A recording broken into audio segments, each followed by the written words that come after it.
Have you ever had the experience? This just happened to me. I kind of told you a little bit about it, Okay. but I didn't tell you about this. This happened just recently. I went with somebody to a record store. We're digging through crates. Have you ever had a similar experience where you can't find anything in common with somebody or maybe they hate the kind of music that you love? Maybe don't know Damn. them well. Is there something like that Well, that that you've experienced?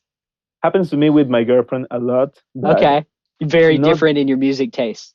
yes, but Okay, we don't have record store here, so sure. Okay. we can we can have that kind of experience, but very similar. Like, hey, listen to this album. Thanks, I hate it.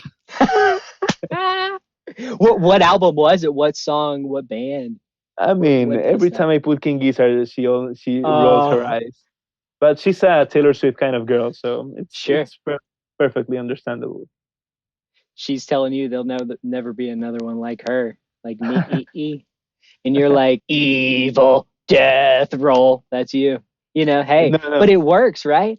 Have you seen that it was a meme because Taylor Swift, I believe, has a song called "Castles Crumbling."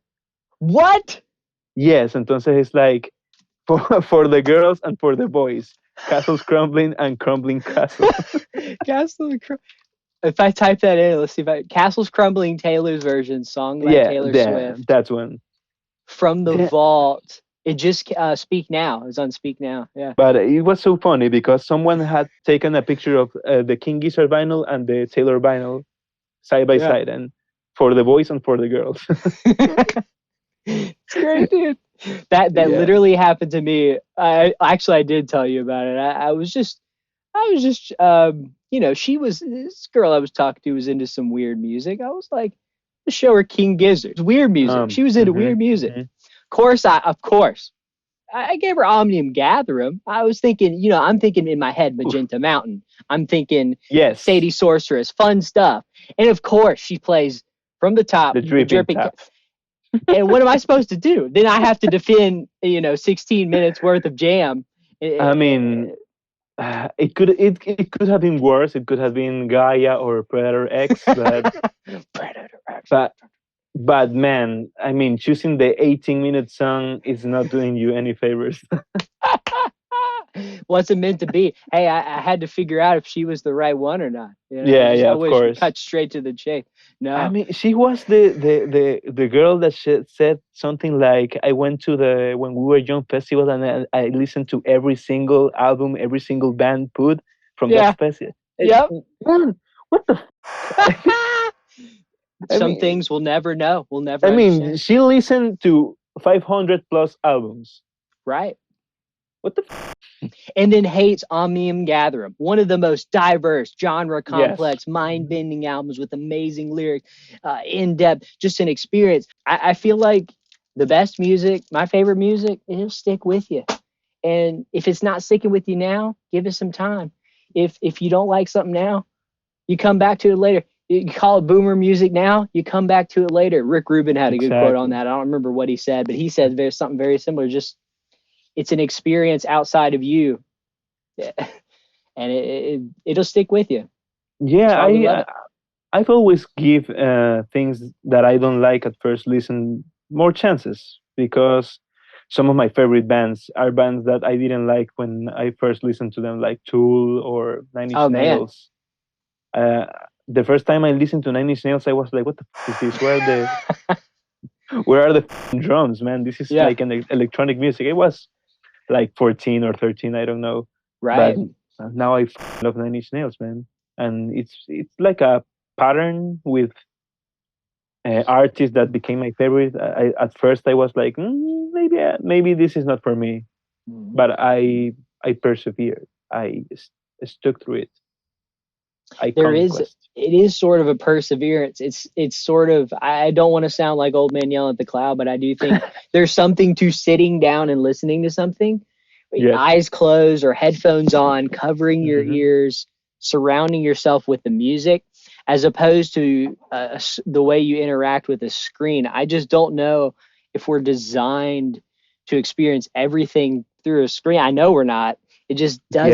It's Yes. not the That's experience. There's Mm-hmm. something to that. And I think there's so many cool niche things that are coming out of TikTok and connecting people to music in a very interesting way. And at the same time, I wonder, is there something to this experience that we're not really connecting to the music? Maybe not only the way the artist intended it, with the way they recorded it, the way they want you to hear and experience it, but also, is it isolating to experience stuff this way? Not to say there is a right or wrong experience. Can we be a part of what's going on, maybe outside of us? Maybe this is our little experience. Maybe the music needs to overpower us and we need to listen to what the music No, is man. trying to say, right? Totally, I get it. People's attention span are getting shorter and shorter, and experiencing everything at the touch of your phone, it's making things worse because everyone takes for granted, like, yeah, I can listen to this album whenever I want or whatever I want. But Yep. man, and that's fine. There's obviously media that's being made to be consumed that way, but Sure. there's media that's definitely not, like, for Yep. example, a good record, a good ambient record, or maybe something more experimental, or a wall of noise kind of shoegaze type of records, when you need to pay attention to textures and what's lying beneath. And maybe if you don't even do a ton of drugs and use very expensive headphones, who won't even get, but Yeah. I believe, like, physical media is very good, like a first step in, like, that kind of ritual. Experience Mm, the booklet, or the yeah. reading the lyrics. Looking at the cover of the album, at the back cover, learning a little bit more than just pressing play. That's it, dude. That's it. I think just going to the record store, just hanging out, Barnes and Noble. Those are some of my favorite experiences. Going to shows with my friends. Like, that's what I look forward to with the music experience, the community part of it. I mean, we've Yes. talked at length about that. It really is. Imagine music with no community. Can you? I mean, it's not even really possible. And there's something so gratifying about meeting people who is as passionate as you in the same topic, and it's people that get all your references and knows what you're talking about. I don't know. It feels like when I talk to you, for example. I mean, Oh, right back at you, buddy. not everyone has to like everything that you like.